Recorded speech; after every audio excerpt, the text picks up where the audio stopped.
सतनाम जोहार, वाहेगुरु जी का खालसा, वाहेगुरु जी की फतेह। जय जोहार, जय छत्तीसगढ़। भाई वैसा मानवता चैनल देख रहे हैं सभी दर्शकों का बहुत बहुत स्वागत है।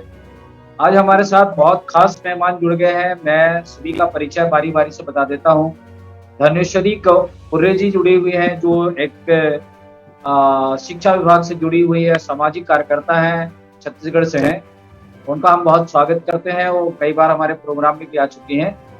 उनके साथ में आ, नंद मैडम जी हैं। उनका पूरा नाम आ, आ, नाम मैं उनका भूल जा रहा हूँ। वो अपना खुद परिचय बताएंगे। नंद जी, बहुत मैडम स्वागत है आपका इस आज के इस कार्यक्रम में। वैसा मानो तो चलो, में बहुत बहुत स्वागत है आप। आवाज जा रही है आपको? आप सभी को जय जोहार, जय सतनाम, जय दुलादेव। मैं हमारे श्रीमती साथ चातुरी अमेरिका डिग्री से लाल नंद। डॉक्टर कृपाल सिंह साहब जुड़ गए हैं। बहुत बहुत स्वागत है कृपाल सिंह साहब। Thank you Waheguru ji. जी का खालसा, वाहेगुरु जी की फतेह। जी का खालसा, वाहेगुरु फतेह जी। सर, आज हमारे साथ दो खास मेहमान जुड़ गई हैं, जो शिक्षा विभाग से जुड़ी हुई हैं। और आज का हमारा जो विषय है सोशल जस्टिस पे, सामाजिक विषय पर, जो हमारे सामाजिक न्याय है जो संविधान ने हमें दिया है, उस पर हम आज, पिछली बार हम लोगों ने जाति पर बात किया था, उसके बाद आर्थिक पर बात किया था। आज हम शिक्षा पर बात करेंगे, इसकी शिक्षा का कितना महत्व है, और इसको लेकर आज हमारा आजादी के 70 सालों बाद भी हमारा जो बहुसंख्यक समाज है वो किस दिशा में है और किस हालात में है। तो इस पर हम आज हमारे खास मेहमानों से हम बारी बारी से इस पर हम बात करेंगे। हमारे साथ ब्रजेंद्र सिंह साहब भी जुड़ने वाले हैं। 2 बार जुड़ चुके हैं और अभी फिर से जुड़ने की कोशिश में है, जो पूर्व आईपीएस अधिकारी हैं आगरा से, जो उत्तर प्रदेश में लंबे समय तक प्रशासनिक सेवा में रहे हैं। उनका भी मार्गदर्शन इस विषय पर आज मिलने वाला है और उनसे हमारी बात भी हुई। तो मैं आज की इस प्रथम चर्चा पर, चूंकि शिक्षा विभाग से संबंधित है, एजुकेशन से संबंधित है, तो मैं धनेश्वरी कुर्रे मैम से चाहूंगा कि इस विषय पर जो पहले के हालात हैं एजुकेशन पर और आज के परिदृश्य में, हम आजादी के बाद ही महिलाओं को शिक्षा का अधिकार मिला, बाबा साहब के संविधान के बाद ही हमें राइट मिला, और आज पढ़ लिख करके हमारा समाज काफी कुछ तरक्की के रास्ते में भी है। लेकिन आज भी हम अगर सामाजिक रूप से अगर देखते हैं तो आज भी महिलाओं की साक्षरता काफी कम नजर आती है। तो इस पर मेरा आज जो सवाल है एजुकेशन को लेकर, आप थोड़ा विस्तार से आप अपनी बात रखें धनेश्वरी कुर्रे जी। क्योंकि आज के दिन छत्तीसगढ़ में स्कूल का विद्यार्थियों का स्वागत भी किया गया है। शिक्षा का पहला दिन है आज बच्चों का, तो वहीं से आप शुरुआत करें। सभी को सत श्री अकाल, जय सतनाम, जय जोहार। और थोड़ा मैडम आपके मोबाइल का आवाज थोड़ा कम है, तो आप थोड़ा साउंड बढ़ा दें।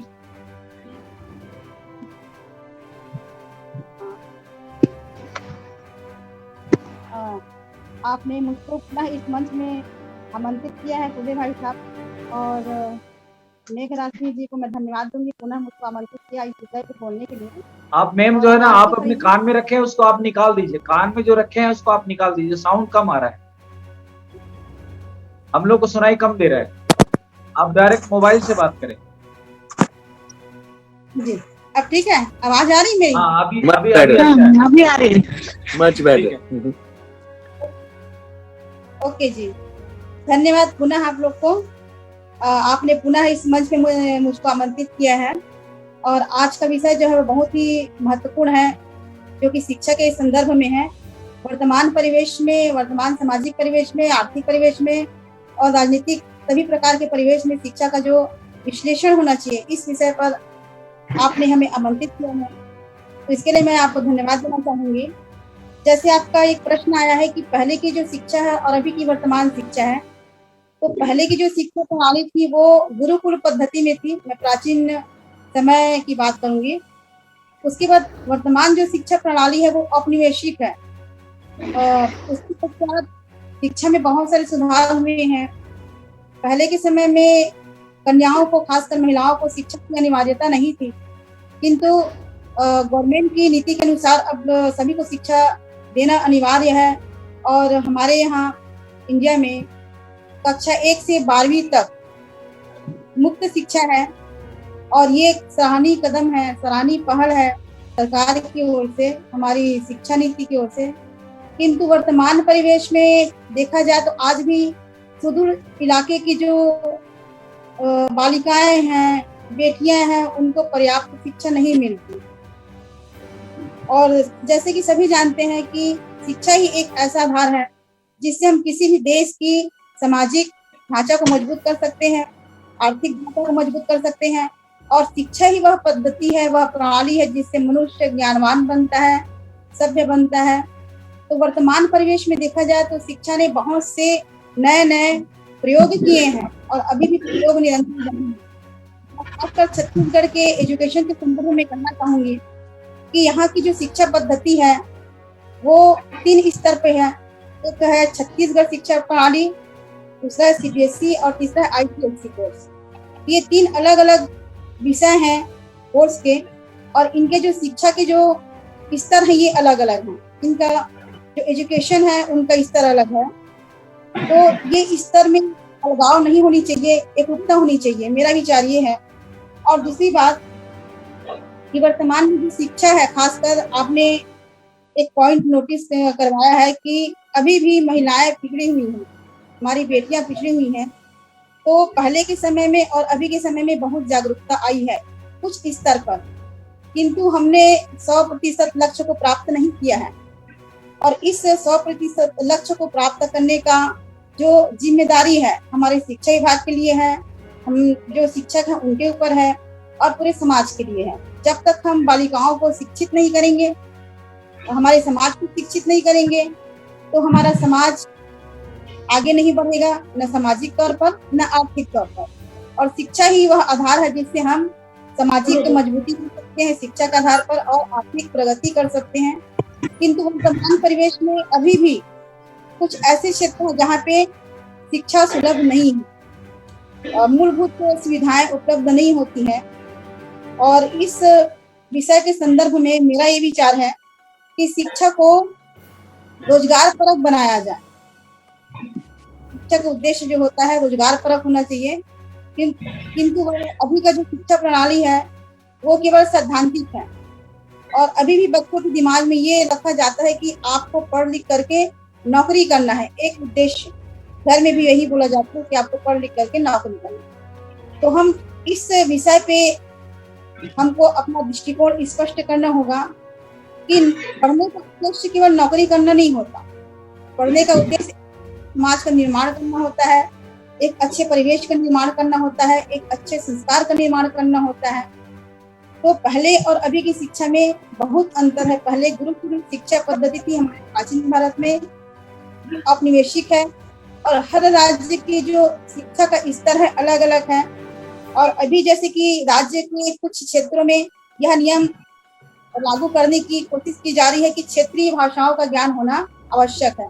जैसे हम अपने छत्तीसगढ़ के संदर्भ में देखें तो हमारे जो क्षेत्रीय जो राज्य हैं, जैसे उड़ीसा है, महाराष्ट्र है, हमारा क्या बोलते हैं साउथ का है, हमारा हैदराबाद जो क्षेत्र है, और उत्तर प्रदेश है, तो ये आसपास जो क्षेत्र लगे हुए हैं, तो उससे संबंधित जो भाषा है उसका ज्ञान होना आवश्यक है।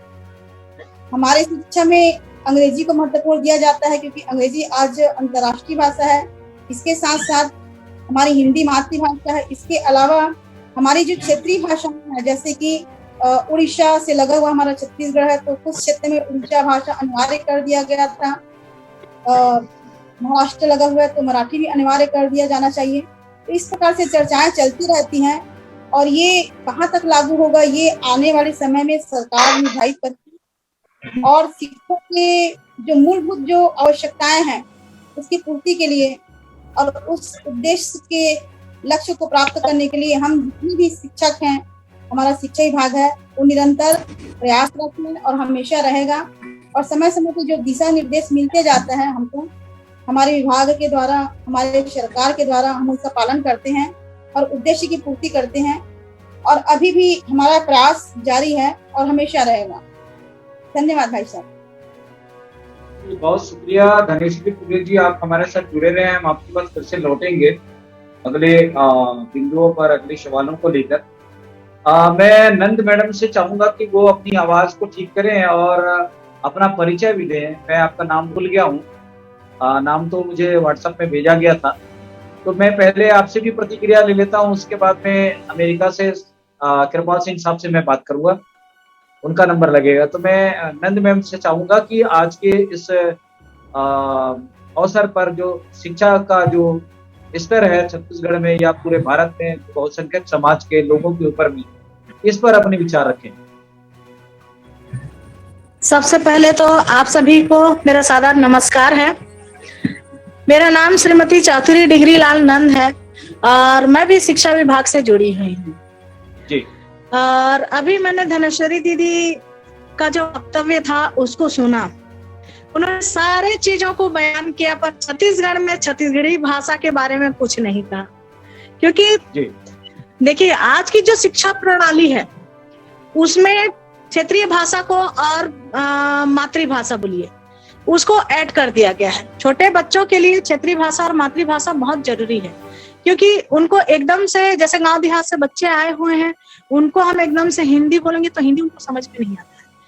उनको समझाने के लिए हमको उनकी भाषा का प्रयोग करना पड़ता है। तो क्षेत्रीय भाषा में जैसे उड़िया, गांव से आए हैं बच्चे तो उड़िया में बात करना है, छत्तीसगढ़ी बच्चे हैं तो उनको छत्तीसगढ़ी में बताना है।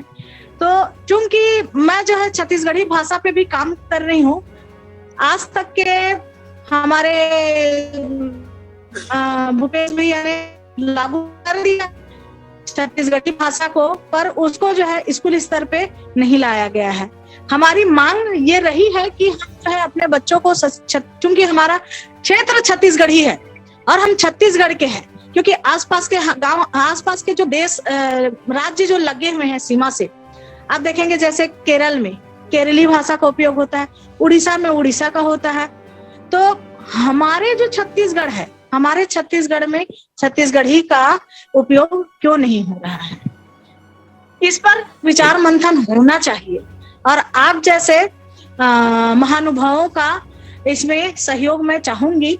शिक्षा प्रणाली, पहले की जो शिक्षा प्रणाली थी सर, वो बहुत ही बेहतर थी।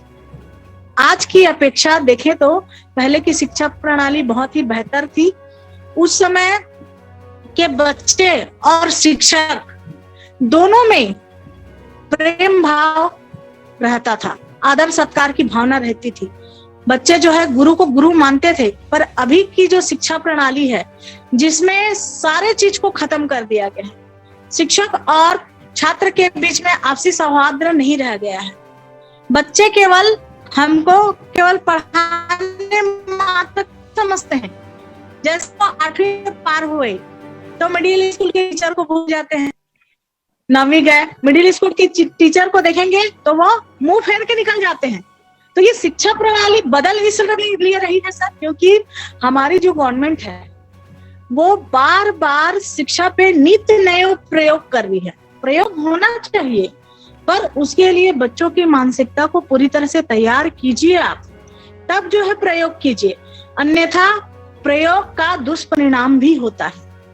डायरेक्ट हम प्रयोग करेंगे तो बच्चे के ऊपर क्या दुष्परिणाम हो रहा है वो आप सभी के सामने दिख रहा है सर। बस मैं यही कहना चाहूंगी कि पहले की प्रणाली और अभी की प्रणाली में जो अंतर है वो केवल नित्य नए प्रयोग होने के कारण है। इसलिए शिक्षा प्रणाली को आप जो है समय के अनुसार स्थिर रखते हुए उस पर विचार मंथन कीजिए। बस इतना कहकर मैं अपने वाणी को विराम देना चाहूंगी सर। बहुत शुक्रिया आप सभी को आप हमारे साथ जुड़े। हमारे लिए आज गौरव का विषय है कि हम एजुकेशन पर आज चर्चा कर रहे हैं और 2 मैडम जुड़ी हुई हैं हमारे प्रोग्राम में। मैं भारत के पंजाब की धरती में जन्मे पले बढ़े डॉक्टर कृपाल सिंह साहब से चाहूंगा कि भारत में उनका जन्म हुआ, एजुकेशन हुआ और विश्व के विकसित देश अमेरिका, वहां से हमारे साथ जुड़े हुए हैं और अभी वो अपने डॉक्टरी पेशा से रिटायरमेंट भी मुझे हो गए हैं, ऐसा मुझे लगता है, और सामाजिक क्षेत्र में लगे हुए हैं, समाज को जगाने की दिशा में लगे हुए हैं और लगातार उनका मार्गदर्शन हमको मिलते रहता है हर प्रकार से। और मैं कृपाल सिंह से चाहूंगा कि दोनों मैडम ने अभी अपनी बातें रखी और दोनों की बातों को अभी आपने बहुत गंभीरता से सुना है। तो भारत के परिदृश्य में जो हमारा एजुकेशन सिस्टम है, जो हमारे बहुसंख्यक समाज के लोग हैं, आज भी गांव में कई ऐसे गांव हैं जहां पे स्कूल की कमी है, बेटियों को पढ़ने की सुविधा नहीं है। तो इस पर भी आप एक विचार करते हुए, जिस ढंग से हालांकि एजुकेशन और जो शिक्षा का प्रचार प्रसार काफी हुआ है हमारे छत्तीसगढ़ में, अपितु पूरे भारत के विभिन्न क्षेत्रों में काफी महिलाएं आगे बढ़ी हैं, बेटियां आगे बढ़ी हैं, हर दिशा में आगे बढ़ रही हैं, लेकिन कहीं ना कहीं हम इसको पर्याप्त नहीं कह सकते। तो मैं कृपाल सिंह साहब से चाहूंगा कि दोनों हमारे जो मेहमानों ने अपनी बातें जो रखी है, जो शिक्षा विभाग से जुड़ी हैं, तो इनके संदर्भ में भी आप अपनी बात रखते हुए आज की इस परिचर्चा को आगे बढ़ाएं। कृपाल सिंह साहब। थैंक यू जी। वाहिगुरू खालसा वाहिगुरू फतेह। सतनाम ਤੁਹਾਨੂੰ नमस्ते प्रवान होवे। सतनाम। यस, यू नो, मैं आपके साथ ये शुरुआत करना चाहता हूँ कि मेरी अपनी जो है डिग्री है वो तो मैंने एमबीबीएस किया अमृतसर मेडिकल कॉलेज से, पर जो मेरी शुरुआत एजुकेशन की थी वो मेरी माँ से थी। मेरे माता जी 5 ग्रेड पढ़ाई सी उन्होंने, ਤੇ ਉਹਨਾਂ ਨੇ ਮੈਨੂੰ, मेरे माता जी ने, मैं गरीब परिवार से हूँ, मेरे माता जी असी कट्ठियां करके ट्विग्स, वी मेक फायर, उसकी आग बालते थे और उस पर अपना भोजन बनता था। और वो जो एशेस थी ना, स्वाह थी, उस स्वाह को वो 2 में डिवाइड कर लेते थे, एक बिछा दी जमीन पर और दूसरी से वो भांडे क्लीन करती। जो बिछाती उन्होंने जमीन पर, उस पर मेरे को पंजाबी में ऊड़ा आड़ा एड़ी ससा शी टॉट मी। उसमें ही मेरे को उन्होंने 1 2 3 4 बढ़ाया, वो लिख देते थे, मैं उसके अपने उंगल से ट्रेस करता था और हौली हौली वो मेरे दिमाग में चीजें बहने लगी। वहां ही उन्होंने मेरे को जमा मनफी वगैरह चीजें जड़ियां उत्थे सिखाई। वहां ही मेरे को उन्होंने पढ़ना सिखाया। पहली कायदा जो है, कैसे अक्षर बनाने हैं, ऊड़ा ऊठ हुआ या आड़ा अम्ब हुआ, जो एहो जी चीज़ां वो उन्होंने बढ़ाई। और उन्होंने धीरे धीरे मेरे को गुरबाणी से जोड़ा। जपजी साहब आप ही घर में मेरे बढ़ाया, आप मेरी माता जी ने। और इनकी एक किताब होती थी, वो उसका नाम था त्रिया चित्रावली, वो उन्होंने अपने पढ़ी सी स्कूल दे विच। उस दे विच कहानियां सीगियां Shakuntala and Sita, Damayanti and so many others, you know, बेबे नानकी एंड माता गुजरी, इस तरह करके विच कहानियां सीगियां। वो कहानियां का पर्पस जो था कि भी कैसे उनसे सबक सीखा जाए कि कैसे हम लोग तरक्की कर सकते हैं और कैसे इन लोगों का सत्कार भी होना चाहिए कि ये जो माइयां थी, ये जो लेडीज थी, उन्हें मेरी मदर का जीवन इंस्पायर किया और मेरी मदर ने मेरा जीवन इंस्पायर किया। और कहां से कहां मैं अपने बहनों भरावों से मिलकर उनको समझाया बुझाया। हम सब आगे घर से ही ये जो प्रणाली थी। पर्पस मेरे माता जी कहते थे कि पर्पस जो है ये नौकरी नहीं है एजुकेशन का, पर्पस है एजुकेशन का कैरेक्टर डेवलपमेंट, पर्पस है एजुकेशन का परोपकार डेवलपमेंट। जे ये गुण नहीं तुहाडे दे विच, नो मैटर कितना भी आपको पैसा ना हो, कुछ ना हो, अदरवाइज वो आपका जो मन है वो पवित्र नहीं हो सकता, वो आगे बढ़ने के ख्याल नहीं उसमें पैदा हो सकते। ठीक है, दुनिया पेट तो पशु भी अपना पालते हैं, पेट तो हर एक परमात्मा ने प्रबंध किया है सबके खाने पीने का, पर ये जो दिमाग की डेवलपमेंट है उसके लिए आपको मेहनत करनी पड़ेगी। वो तभी हो सकेगा जे कि आप अपनी मातृभाषा में शुरुआत करेंगे। और उसमें कहते देखो, गुरु नानक साहब ने बाणी जड़ी सी पंजाबी में गुरमुखी में बचारी, उन्होंने अरेबिक नहीं यूज करी, संस्कृत नहीं यूज करी। तो वो चाहते थे कि जो मासेस है ना दुनिया आम जनता है, उसके विच किवें इंस्पिरेशन प्रायर उसको कैसे किया जाए और जो मॉरल डेवलपमेंट है उसको कैसे आगे बढ़ाकर फिर हम एक से दूसरे से हाथ मिलाकर चंगा व्यवहार पैदा करें। एंड चंगा व्यवहार से हम फिर एक दूसरे की भलाई में जुड़े। इसीलिए हम अरदास में एंड में कहते हैं नानक नाम चढ़दी कला तेरे पाने सर्वत दा भला। सर्वत दा भला मीन एवरीवन, नो मैटर क्या किसका रिलीजन है, क्या जात पात है, क्या है, सब के सब बरोबर हैं, एक ही परमात्मा से पैदा हुए हैं, एक के वापस चल जाना है। सो हमारी एक दूसरे की मदद करना, सेवा करना, आगे उनको लेके जाना, ये हमारे विद्या का मेन पर्पस है अकॉर्डिंग टू मेरे माता जी। एंड वही मेरे को याद रहा, मैं साझा किया, और आगे जो मैं डॉक्टर भी बना, जो सब चीज़ें सीखियाँ, वे ये मेरे पल्ले में बात हमेशा याद रही कि यही काम मैंने करना है, वही मैंने किया। और यही मैं देखा आकर अमेरिका में भी जो है purpose of education is not employment, that's a secondary thing. Main purpose है कैरेक्टर डेवलपमेंट। जे कैरेक्टर डेवलपमेंट नहीं तुहाडे कोले, नो मैटर क्या है, एक जो ध्यानत सुलझा हुआ पर्सन है, उसको 100 रुपया दे दे तो वो सारे परिवार का पेट भर सकता है। जे 100 रुपया किसी तुसी अनपढ़ बंदे नूं दे दो जिन्हों सोचा नहीं, वो जाके रेस्टोरेंट ते फिर भी ਉਹਦੇ पैसे ज्यादा खर्च हो जाते हैं, हरे पेट भी नहीं भरता, क्योंकि उन्होंने सोच ही नहीं है, ज्ञान नहीं है किस तरह चीज़ों को वरतों में लेके आना। से वो ज्ञान घर से ही पैदा होगा, मातृभाषा से ही पैदा होगा, और सेलिब्रेशन जो है अपने बड़ों बड़ों के जीवन से ही पैदा होगा। आपने जो हमारे रोल मॉडल्स हैं उनको ही बेचारे, उनके बजाय बुद्ध पूजा से, उनके ख्यालाता पर लर्न करने से हमारा जो जीवन है आगे बढ़ सकता है। सो जो लोकल प्राइड है हमारे पिंडों में अमेरिका में, वो बहुत जरूरी है। पिंड में स्कूलों के नाम है, उसका स्कूल का नाम है उसके जो लोकल लीडर्स हैं, जैसे कोई हम कहें कि ये भगत सिंह के नाम पर हुआ उसका नाम, जहाँ हमारे कोई भगत रविदास जी के नाम पर स्कूल का नाम हुआ, जहाँ कोई ऐसे बाबा नामदेव के नाम, जिसके जीवन से हमें कोई उत्साह पैदा हो सके, जिससे सब सीख सके कि भी कैसे हम आगे बढ़ सकते हैं। जो नेशनल लीडर है, गांधी जी ने क्या किया, उसने क्या किया, वो बाहर की बात है। पहला जो जीवन है वो हमारा बेसिक हमारे घर से अपने लोकल लेवल से शुरू करना चाहिए।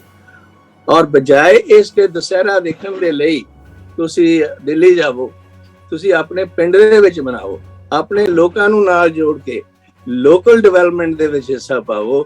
ये लोकल डेवलपमेंट ही है जिहड़ी that's a family development and local development की फॉर गुड सिविलाइजेशन। बाकी दूजों उपरों ना आस रखो, लोकां तो अपने आप पैरां ते खड़े होवो। That is the purpose of education, according to Guru Nanak and according to my mother what she taught me, and that's what I believe.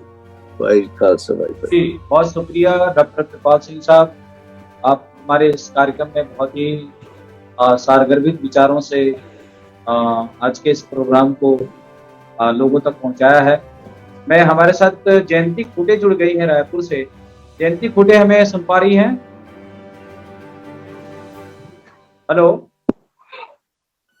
Jayanti, screen पे अगर आप आवाज सुन रहे हैं तो आ जाएं अपने विचार रखने के लिए। हेलो, रायपुर से जयंती खुटे जुड़ी है, जो एक बिजनेसमैन है और इंटीरियर डेकोरेशन का काम करती हैं रायपुर में।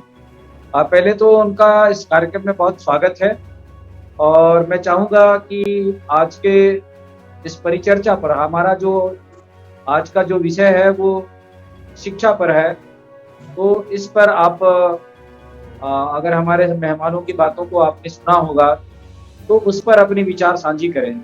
ये मैडम ने कहा था कि हमारा जो शिक्षा है वो व्यापार व्यवसाय की ओर भी होना चाहिए, क्योंकि जिस ढंग से हमारा जो रिजर्वेशन है, हमारे जो आरक्षण है अनुसूचित जाति का, वो पहले 16 था, 16 से 12 हो गया, 12 से भी 13 किए, तो 100 में 12 लोगों को ही नौकरी मिलेगी, बाकी 86 लोग और क्या कर सकते हैं।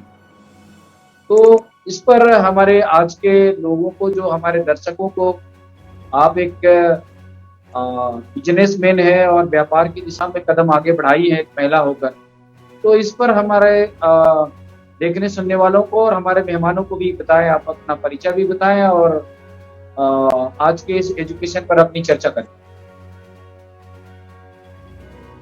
Thank you Jagdish sir. Voice of मानवता चैनल को मेरा बहुत बहुत नमस्कार। आप अपना सभी को सत श्री एयरफोन अकाल। निकाल दें तो आपकी आवाज और बढ़िया आएगी। जयंती, आप अपना एयरफोन निकालें तो उससे आवाज और बढ़िया आ जाए।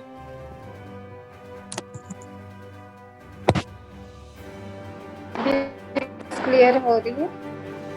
हाँ, थोड़ी मोबाइल का साउंड तेज कर दें थोड़ा सा।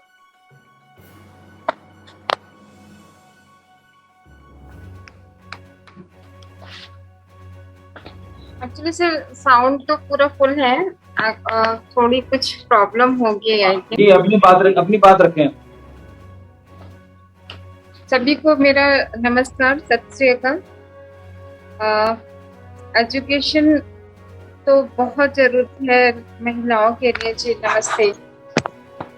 और सर एजुकेशन सिर्फ हम अगर एजुकेशन का पॉइंट ऑफ व्यू सिर्फ जॉब को पॉइंट आउट करके अगर लेते हैं तो उसका कोई वैल्यू नहीं है। अगर कहा जाता है कि शिक्षा का उद्देश्य अगर सिर्फ नौकरी है तो फिर वो शिक्षा किसी काम की नहीं।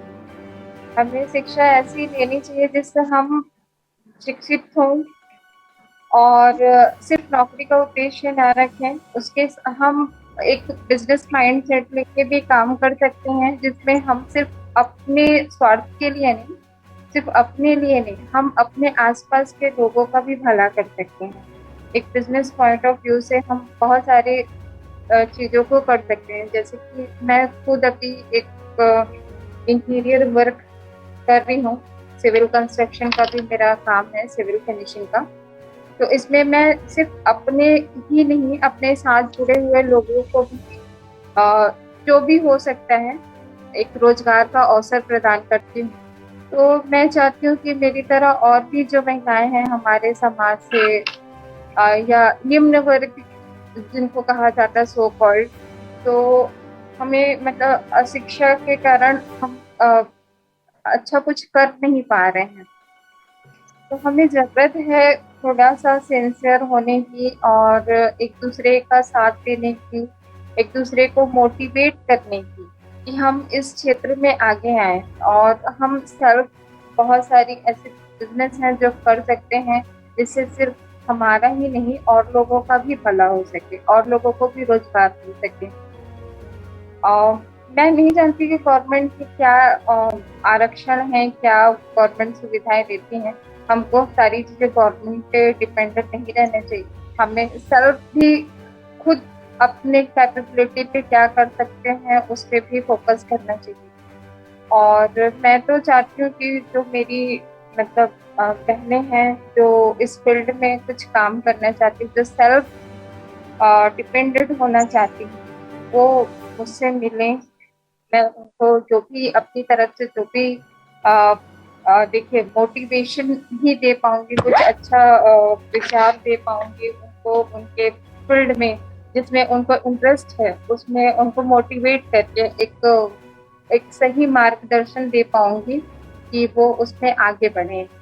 और आज के समय में एजुकेशन एंड सेल्फ डिपेंडेंसी बहुत जरूरी है, खासकर महिलाओं के लिए। तो अभी तो फिलहाल मैं इतना कहना चाहती हूँ, देन फिर मैं और लोगों की ओपिनियन सुनने के बाद और भी कुछ बोल पाऊँ। तो जी, बहुत शुक्रिया जयंती खुटे जी हमारे साथ जुड़ने के लिए। मैं दोबारा फिर से धनेश्वरी कुर्रे जी जो एक शिक्षा डिपार्टमेंट से जुड़ी हुई है और काफी बच्चों को मोटिवेशन करती हैं हर दिशा में, चाहे वो व्यापार के संबंध में हो, चाहे रोटी रोजगार के संबंध में हो। क्योंकि लंबे समय से जो मुझे जानकारी है उस हिसाब से इन लोगों का कुछ महिलाओं का समूह भी है, टीचर लोगों का समूह भी है, उसके माध्यम से भी सामाजिक रूप से लोगों को जागरूक करने की दिशा में काम कर रही है लगातार। तो हम चाहते हैं कि छत्तीसगढ़ के बहुत सारे महिलाएं, अगर बेटियां आगे आकर के नए जनरेशन के बच्चों को, नए जनरेशन की बेटियों को अगर आगे दिशा में लेके जाने की कोशिश करें, उन्हें छोटे छोटे व्यापार व्यवसाय करने की दिशा में अगर आगे बढ़ाने की कोशिश करें, उनको प्रशिक्षित करें, तो मुझे लगता है कि एक नौकरी से ज्यादा व्यवसाय में लोग पैसा कमा सकते हैं। अगर हम आज के बनिस्पत में हम देखते हैं कि किसी का सैलरी 50,000 है या 1 लाख रुपया भी है। अगर वो शहरों में है तो 4 बच्चों के साथ या 10 बच्चों के साथ में रह रहे हैं तो 1 लाख रुपया उनके लिए कोई सफिशिएंट नहीं है। लेकिन अगर कोई बिजनेस कर रहे हैं तो महीने के अंदर में उनका टर्नओवर 5 से 10 लाख रुपया से ऊपर हो जाता है। तो उस बनिस्बत में अगर आज हम बहुत सारे लोगों को देखते हैं, विभिन्न जाति, उच्च वर्ग के, सामान्य वर्ग के लोगों को हम कंपेयर करते हैं, तो कहीं ना कहीं वो चाहे व्यापार के संदर्भ में हो, छोटे छोटे रोटी रोजगार के संबंध में हो, शहरों में आप देखेंगे कि एक इडली बेचने वाला, समोसा बेचने वाला या चाय बेचने वाला आज करोड़पति है। तो मैं धनेश्वरी कुर्रे जी से चाहूंगा कि आज के इस एजुकेशन सिस्टम को लेकर हमारे बच्चों को पहली क्लास से लेकर के कॉलेज तक उनको सिर्फ नौकरी के संदर्भ में या उनको शिक्षित बनाने की दिशा में किताबी ज्ञान को लेकर के उनको पढ़ाया लिखाया जाता है, लेकिन जिंदगी में उनको आगे बढ़ने के लिए और क्या प्रयास करना चाहिए, कैसे उनको आगे बढ़ना चाहिए, इस पर अपना दोबारा अपने विचार रखें। धनेश्वरी जी। धन्यवाद कुर्रे साहब जी। जैसे कि इसके पहले मैंने कृपाल सिंह जी को सुना तो उनका विचार भी मुझको बहुत ही प्रेरणाप्रद लगा। जैसे कि उन्होंने बताया कि उस समय जो माताएं थी कहानी के माध्यम से शिक्षा देती थी अपने बच्चों को, और मैं भी अपने समय में अपनी दादी से, दादाजी से, पिताजी से कहानी सुनकर ही एक शिक्षा ग्रहण की, उसको मौखिक जिसको शिक्षा कहते हैं। तो आज वो चीज दिखाई नहीं देती। क्या हम अपने बच्चों को समय देते हैं? हम उनसे कितना कम्युनिकेशन करते हैं, कितनी बात करते हैं, कौन सी कहानी सुनाते हैं, हमारी ऐतिहासिक जानकारी कितना देते हैं जिससे बच्चों का चरित्र निर्माण हो, उनका कैरेक्टर डेवलपमेंट हो।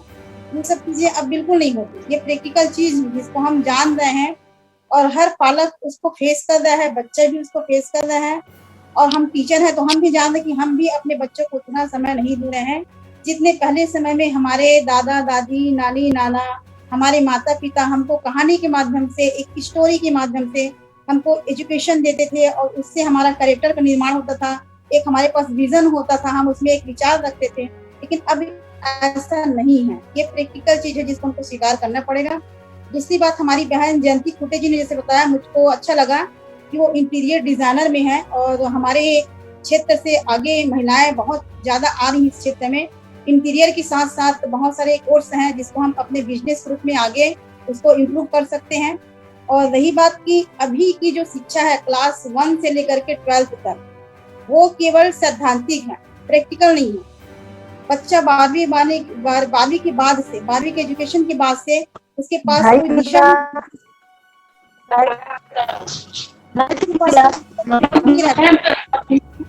आगे वो क्या करेगा। एजुकेशन के लिए कॉलेज जाएगा, कॉलेज में या तो इंजीनियरिंग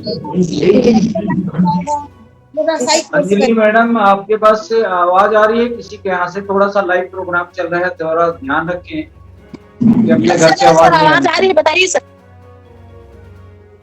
हाँ, तो मैं ये बोलना चाह रही हूँ कि अभी की जो शिक्षा है वो सैद्धांतिक है, व्यावहारिक नहीं है। और इसके पहले भी मैंने कहा कि शिक्षा रोजगार परक होना चाहिए जिससे हमारा बेस बन सके। और अगर हम शिक्षा को रोजगार परक नहीं बनाएंगे तो हमारे देश का आर्थिक विकास भी नहीं होगा। इसलिए मैं चाहूंगी कि हम चाहें, हमारी योजना चाहे तो आने वाले भविष्य में हम शिक्षा को रोजगार परक बना सकते हैं। जैसे अभी खुटे मैडम जी ने कहा कि मैं महिलाओं को मोटिवेट कर सकती हूँ, बहुत अच्छी बात है। मोटिवेट करना भी एक रास्ता बनाता है, एक वे बनाता है, एक इंसान को मतलब उसके लिए प्रेरित करता है। तो इस प्रकार के हमारे जो विचार वाली महिलाएं हैं जो समाज को एक नई दिशा दे सकती हैं, उनकी सख्त आवश्यकता है।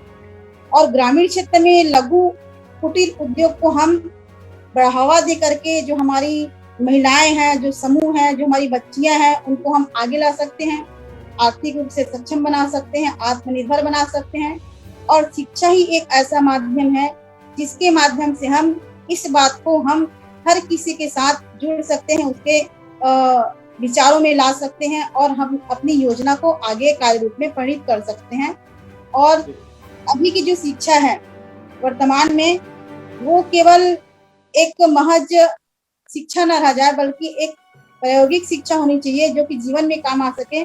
और जैसे अभी आपने बताया कि एक नौकरी पेशा जैसे 50,000 या 1 लाख भी उसकी सैलरी है और एक बिजनेसमैन है, तो इस विषय पे मैं ये कहना चाहूंगी, एक गवर्नमेंट सर्वेंट 62 साल की उम्र तक नौकरी करता है, उसके बाद रिटायरमेंट हो जाता है, उसके बाद उसके पास क्या विकल्प है? केवल पेंशन। और अभी पेंशन के लिए तो बहुत सारी समस्याएं हो रही हैं, हम खुद उस समस्या से जूझ रहे हैं, क्योंकि गवर्नमेंट के पास कोई स्पष्ट रूल नहीं है कि पेंशन दिया जाए नहीं दिया जाए, क्योंकि बहुत सारे राज्यों में पेंशन लागू किया गया है, किंतु उसमें जो नियम लागू किए गए हैं वो स्पष्ट नहीं हो रहा है। तो जितने भी नौकरी पेशा है, चाहे वो किसी भी फील्ड में हो, उनके साथ आने वाले भविष्य में रिटायरमेंट के बाद कुछ न कुछ समस्या होती है। लेकिन एक बिजनेसमैन जो होता है वो लाइफ टाइम बिजनेस चलाता है, उसके बाद उसकी पीढ़ी उस बिजनेस को अपने हाथ में हैंड ओवर करती है और उसको चलाती है। तो बिजनेस अर्थात जो व्यवसाय होता है वो कभी खत्म नहीं होता, वो आय का एक जरिया है, आपके परिवार के लिए सपोर्ट है, आपके इकोनॉमिकल कंडीशन को अच्छा ग्रोथ करने के लिए एक सपोर्ट होता है। लेकिन एक नौकरी पेशा इंसान के साथ बहुत सारी समस्याएं होती हैं, जैसे अभी आपने कहा कि ग्रामीण क्षेत्र की बात छोड़ दीजिए, अगर शहरी क्षेत्र में अगर आप जीवन यापन करते हैं तो आपका 1 लाख का जो भी सैलरी है वो कभी भी पर्याप्त नहीं होगा, सफिशिएंट नहीं होगा, वो कम ही होगा। तो इसके साथ साथ अभी की जो वर्तमान की जो कंडीशन है, अभी की जो मांग है, अभी भी आप देखिए कि जो नौकरी पेशा है वो भी साइड बिजनेस करना चाहते हैं, क्योंकि आवश्यकताएं डिमांड बढ़ गई है, हमारी जो लाइफ स्टाइल है वो अलग हो गया है, बच्चों की जो लाइफ स्टाइल है वो अलग हो गया, हमारे समय की बात अलग थी, अभी की बात अलग है। तो एक जो व्यवसाय होता है वो कभी खत्म नहीं होता। नौकरी से आप रिटायरमेंट ले सकते हैं, 62 साल की उम्र तक आप नौकरी कर सकते हैं, उसके बाद हमारे पास कोई विकल्प नहीं है। तो इसलिए मैं चाहूंगी कि शिक्षा को ऐसे ढांचे में ढाला जाए कि वो जीवन को उपयोगी बनाने के साथ साथ चरित्र का निर्माण करने के साथ साथ वो रोजगार परक भी हो और अपने परिवार समाज की प्रगति के साथ साथ देश के जो आर्थिक स्थिति है, देश के आर्थिक विकास है, उसमें योगदान दे सके। मैं चाहूंगी कि हर बच्चा एक बिजनेसमैन का विजन लेकर के चले, और मैं चाहूंगी अपने एजुकेशन फील्ड में कि मेरे से पढ़े हुए हर बच्चे भले एक ठेला चलाए या ऑफिसर बने, लेकिन कुछ न कुछ करे, वो बिजनेस में आए, कोई भी खाली मत बैठे। ये मेरा शिक्षा क्षेत्र में आने का अहम उद्देश्य है सर। थैंक यू जी, बहुत शुक्रिया धनेश्वरी जी। मैं अंजलि बोलता हूँ, चतुरी नंद मैडम है मेरे ख्याल से उसका नाम। मैम जी से चाहूंगा, नंद मैम जी आप दोबारा फिर से हमारे साथ जुड़े, अपनी आवाज ठीक करें। हेलो, अपनी आवाज को जी। यस सर, मैं आपसे दोबारा मैं चाहूंगा कि अभी हमारे 3 मेहमानों ने अपनी बातें रखी हैं, कृपाल सिंह साहब ने, धनेश्वरी जी ने और जयंती खुटे जी ने। तो आज के परिदृश्य में आजादी के इतने सालों बाद जो आपने बहुत सारे पहलुओं को छुआ भी है पहले अपनी चर्चा पे। एक तो आपने कहा कि हर राज्य का अपना अपना मातृभाषा है, और इस पर मैं भी स्पष्ट करना चाहूंगा कि बहुत सारे चैनल जो छत्तीसगढ़ में है, आज वो छत्तीसगढ़ी भाषा में अपनी चैनल चलाते हैं। और छत्तीसगढ़ के मुख्यमंत्री ने भी इसको काफी हालांकि स्कूलों में लागू नहीं किए हैं, वो एक अलग बात है, मुझे इस बात की जानकारी आपसे मिली है। और हम दाऊ नंद कुमार बघेल जी के पिताजी से भी डिबेट करते रहते हैं, तो इस बाबत आपकी बात को हम जरूर पहुंचाएंगे। और जो शिक्षा मंत्री हैं करसिया में नंद कुमार पटेल जी के सुपुत्र हैं पटेल जी, तक भी पहुंचाने की कोशिश करेंगे, क्योंकि उन्होंने एजुकेशन सिस्टम में मातृभाषा को मान्यता प्रदान की जाए। ये बहुत अच्छा सवाल आपने रखा है आज के इस इंटरनेशनल हमारा जो चैनल का मंच है, इसमें हमारे जितने भी जो दर्शक हैं या जो हमारे चैनल के माध्यम से देख सुन रहे हैं, उनको ये मैसेज भी जाएगा। और हम आज का जो हमारा ये लाइव प्रसारण जो अमेरिका के स्टूडियो से हो रहा है, तो आपकी बातें मुझे लगता है शासन प्रशासन तक भी पहुंचेगी।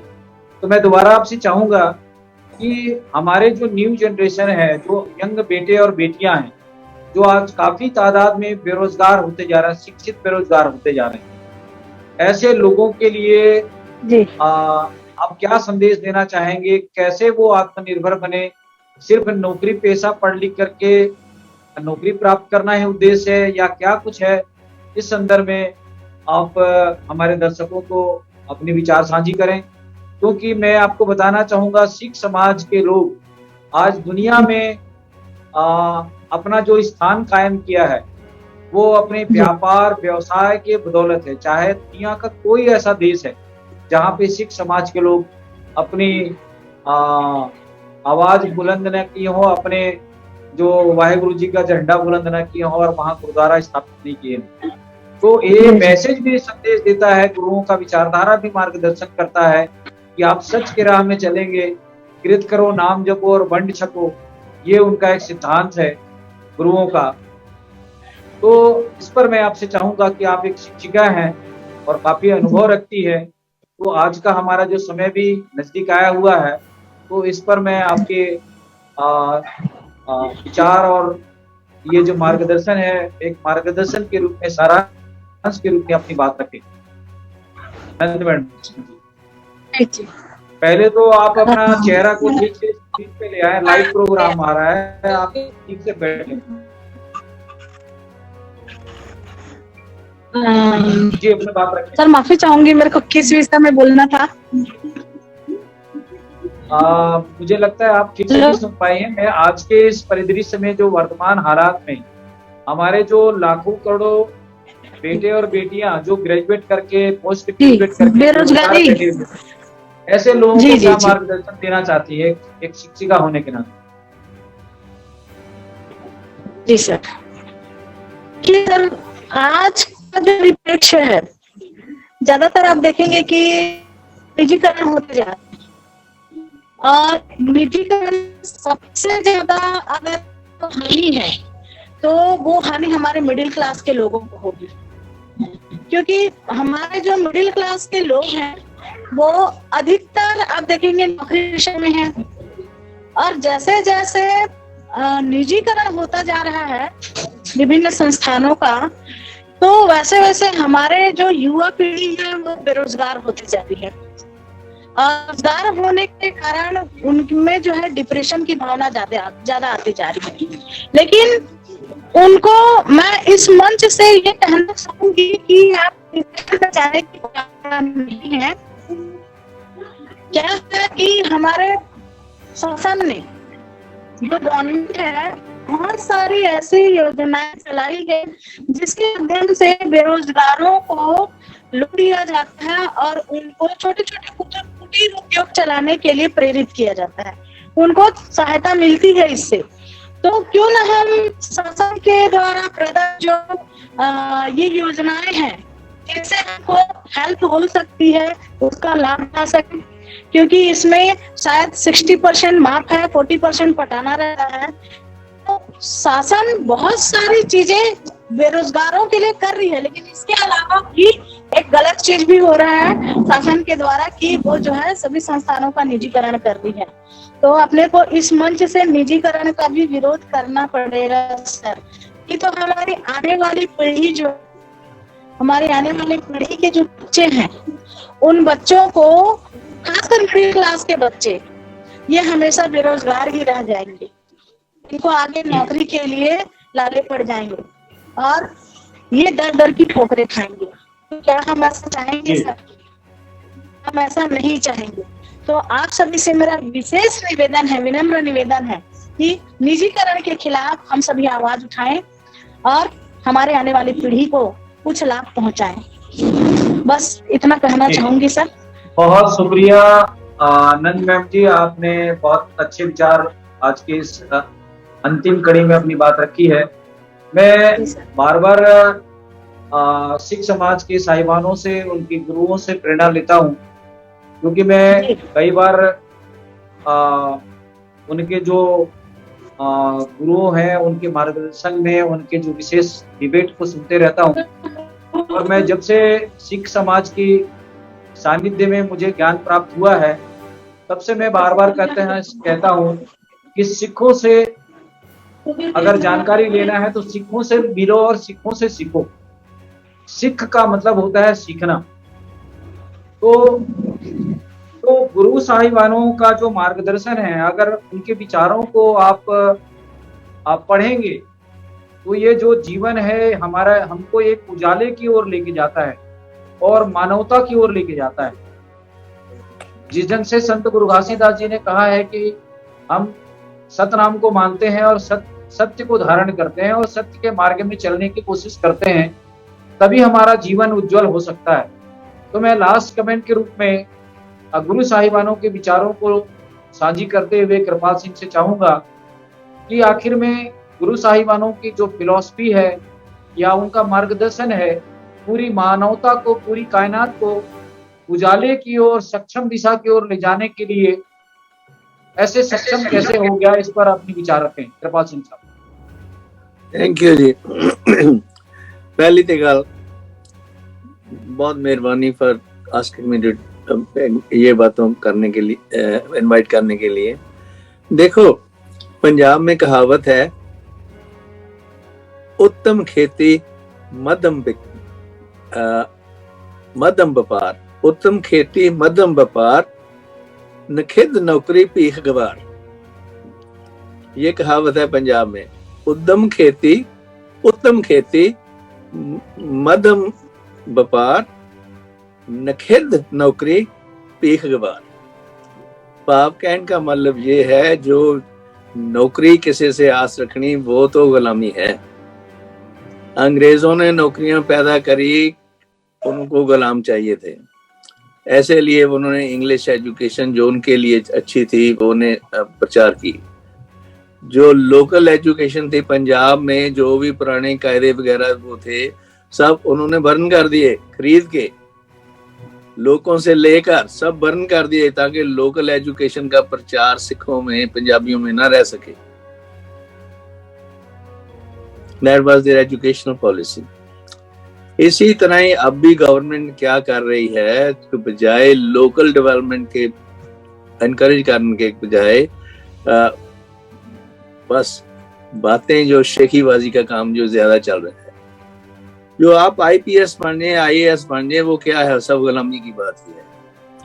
ये आपने तरक्की करनी है तो अपने पैरों पर खड़े करने के लिए घर से जो काम है सीखना, और उससे एक दूसरे से हाथ मिलाकर आगे बढ़ना।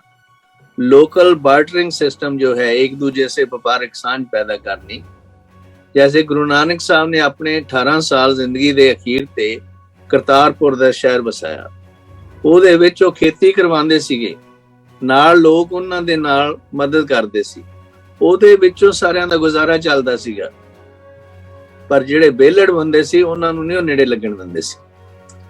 ਉਹ ਕਹਿੰਦੇ ਸੀ ਵੀ ਜਿਹੜੇ ਬਾਹਮਣ ਨੇ, ਕਾਜ਼ੀ ਵਰਗਾ ਨੇ ਜਾਂ ਯੋਗੀ ਨੇ, ਇਹ ਸਭ ਬੇਲੜ ਲੋਕ ਨੇ, ਇਹਨਾਂ ਤੋਂ ਦੂਰ ਰਹੋ।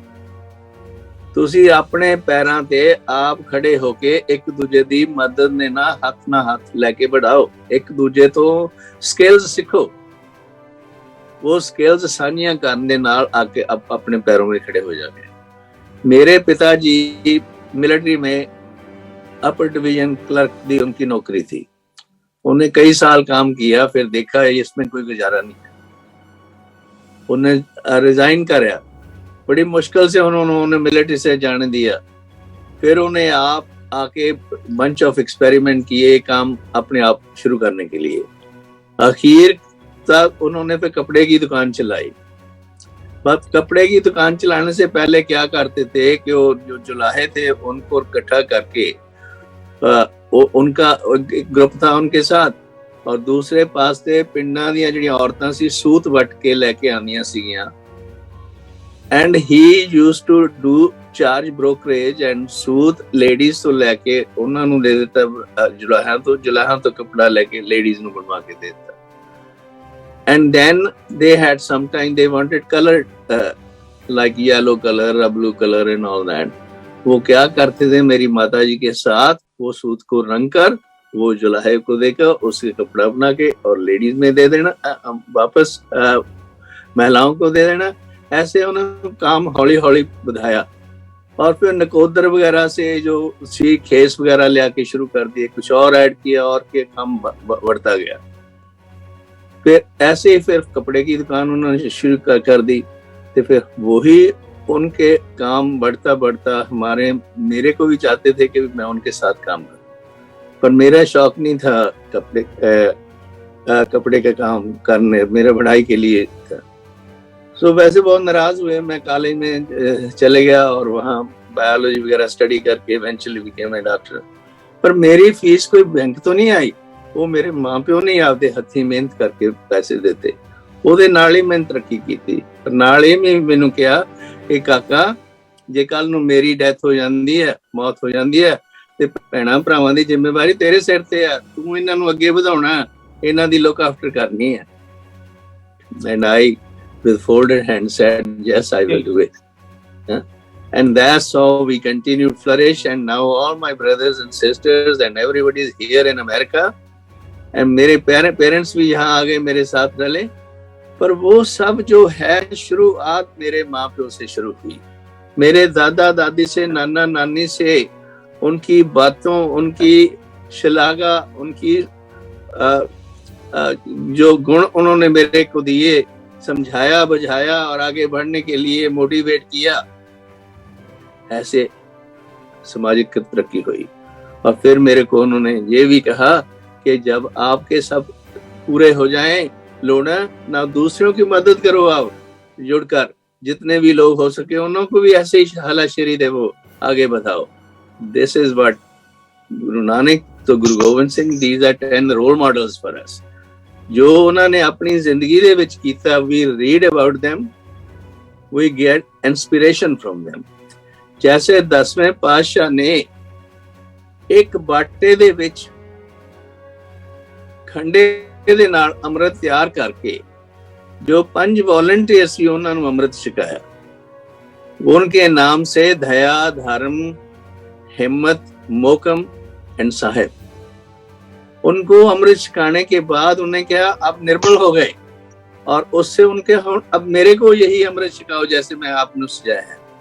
उसने न्यूक्लियस बनाया खालसा फ्रेटर्निटी ब्रदरहुड का, और फिर उनको ये मिशन दिया कि आपका मिशन होगा कि भाई खालसे का मिशन होगा, खालसा जो निर्धन को पाले, खालसा सो जो दुष्ट को गाले।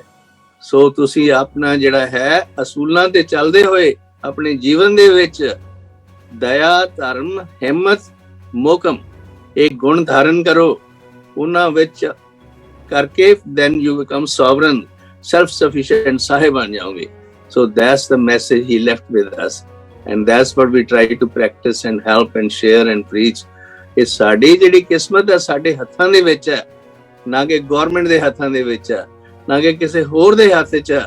ਅਖੀਰ ਤੇ ਆਪੇ ਬੀਜ ਆਪੇ ਹੀ ਖਾ, ਨਾਨਕ ਹੁਕਮੀ ਆਵਾਜਾ। ਗੁਰੂ ਨਾਨਕ ਸਾਹਿਬ ਕਹਿੰਦੇ ਆ ਪਰਮਾਤਮਾ ਦੇ ਰੰਗ ਦੇ ਵਿੱਚ ਸਾਰੀ ਕਾਇਨਾਤ ਪੈਦਾ ਹੋਈ ਹੈ। ਸਾਡਾ ਫਰਜ਼ ਹੈ ਜਿਹੇ ਜਿਹਾ ਅਸੀਂ ਬੀਜਾਂਗੇ ਤੇ ਜਿਹਾ ਅਸੀਂ ਲੁਣਾਂਗੇ। So करते जोर देवो, that's the source of wisdom, that's the source of education, that is the source of progress। ते मां प्यो तुहाडे पहले रोल मॉडल ने। Thank you. बहुत शुक्रिया कृपाल सिंह साहब, आपने आज की इस परिचर्चा को सारांश रूप में बहुत ही अच्छे रूप से प्रस्तुत किया है। मैं मेघराज जी से चाहूंगा कि मेघराज जी दोबारा स्क्रीन पे आए थे कुछ कहने के लिए। मेघराज जी हमें सुन पा रहे हैं तो आ जाए स्क्रीन पे लास्ट कमेंट के लिए। वाहिगुरु जी का खालसा, वाहिगुरु जी की फतेह जी। एजुकेशन का मसला चल रहा है ना बहुत सारा, सिक्की के ऊपर जो बात करी हमने, सिख के पास में सीखना चाहिए कुछ ना कुछ, सिक्का में नाम ही सीखना है। तो सिख भी वही बन सकता है जिसके अंदर सीखने की चाह है, और ये पगड़ी बांध करके दाढ़ी रख करके कोई सीख नहीं बनता है, ये तो सिर्फ एक भेष है। अगर उसके अंदर सिक्खी गुण नहीं है, सच्चाई नहीं है, ईमानदारी नहीं है, जवान का पक्का नहीं है, विश्वास का मतलब गुरुओं के ऊपर विश्वास नहीं है, अकाल पुरख के ऊपर विश्वास नहीं है, गुरुओं की वाणी के ऊपर विश्वास नहीं, तो काहे का सीखो। तो ये चीज को समझने के लिए इंसान के अंदर सच्चाई और ईमानदारी होनी जरूरी है, और जिसके अंदर सच्चाई और ईमानदारी वो इस चीज को, सिक्की को समझ सकता है, गुरुवाणी को समझ सकता है, वाहिगुरु को समझ सकता है और दूसरों को समझा सकता है। थैंक यू जी। जयंत जी बुड्ढे कुछ लास्ट कमेंट के रूप में अपनी बात रख, तो 1 मिनट में अपनी बात रखें, हमारा समय हो चुका है। आप अपनी आवाज को म्यूट करें। जी Jagdish sir, I totally agree with doctor Kripal Singh sir. उन्होंने बहुत अच्छे से बताया कि हमें क्या होता है, कई बार गवर्नमेंट बहुत सारी योजनाएं चलाती है सेल्फ डिपेंडेंट होने के लिए, बट हमको ये लैक ऑफ नॉलेज की वजह से सही मार्गदर्शन नहीं मिल पाता है। तो हमें गवर्नमेंट की योजनाओं का मतलब पे डिपेंडेंट ना होके हमें सेल्फ एक दूसरे का एक ग्रुप बना के, जैसे उन्होंने बताया कि बार्टरिंग सिस्टम के थ्रू एक दूसरे का हेल्प करके भी एक दूसरे को हम आगे बढ़ने के लिए मोटिवेट कर सकते हैं और उनकी हेल्प कर सकते हैं, उनको आगे बढ़ा सकते हैं। बस मैं इतना ही कहना चाहती हूँ। Thank you. बहुत शुक्रिया जयंती खुडे। आज के इस कार्यक्रम को मैं समाप्त करने की सब लोगों से इजाजत भी चाहता हूं, क्योंकि हमारा समय 40 मिनट से ऊपर हो चुका है। और आज के इस कार्यक्रम में भाग लिए कृपाल सिंह साहब का, जो अमेरिका से हमारे साथ बार बार हमारे साथ जुड़ करके मार्गदर्शन करते हैं लगातार, धनेश्वरी कुर्रे जी का, और चतुरी नंद मैडम जी का, जयंती खुटे जी का, मेघराज जी का। आज किसी कारण से हमारे साथ विजेंद्र सिंह साहब नहीं जुड़ पाए, शुरू में जुड़े थे लेकिन उनका नेटवर्क किसी कारण से हमारे साथ कनेक्ट नहीं हो पाया। तो मैं सभी मेहमानों का अपने कीमती समय देने के लिए मैं उनका धन्यवाद करता हूँ वॉइस ऑफ मानवता चैनल में जुड़ने के लिए। और वॉइस ऑफ मानवता चैनल देख रहे सभी दर्शकों से गुजारिश करूंगा कि महत्वपूर्ण विषयों पर जो डिबेट हो रहे हैं, चर्चा हो रहा है, उस पर अपनी प्रतिक्रिया दें, कमेंट करें, लाइक करें, शेयर भी करें। और हम आने वाले समय में फिर से कोई ज्वलंत मुद्दों को लेकर, महत्वपूर्ण विषय को लेकर वॉइस ऑफ मानवता चैनल में फिर से आप लोगों के सामने हाजिर होंगे। तब तक के लिए सभी मेहमानों का हम धन्यवाद करते हैं, दर्शकों का भी धन्यवाद करते हैं। सत श्री अकाल, वाहेगुरु जी का खालसा, वाहेगुरु जी की फतेह, सतनाम जोहार। आप सभी का धन्यवाद।